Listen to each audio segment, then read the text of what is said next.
Puri ng Diyos, puri ng ating Panginoon. Gaano mo kamahal ang iyong sarili, ang iyong katawan?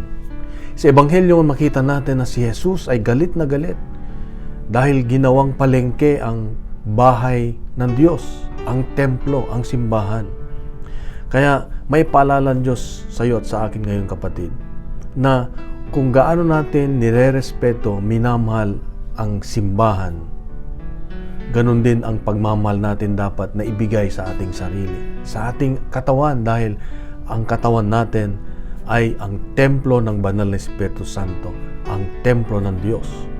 Kaya kapatid, kung inaalagaan natin ito ng maayos, nire-respeto, pinapakain, pinagpapahinga, binibigay natin ang lahat ng kabutihan para sa ating sarili, para sa ating katawan, ay ginagawa natin ito para sa Diyos at natutuwa ang Diyos.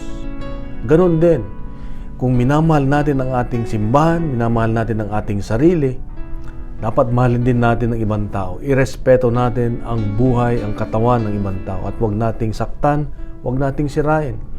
Huwag natin sirain ang ating mga katawan dahil ito ay bigay ng Diyos para doon siya makapanahan. Kapatid, ito ang hamon ng Diyos sa akin ngayon, na mahalin natin ang ating simbahan, mahalin natin ang ating sarili, at mahalin natin ang ibang tao.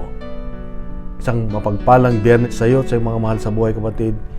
God bless and God is good.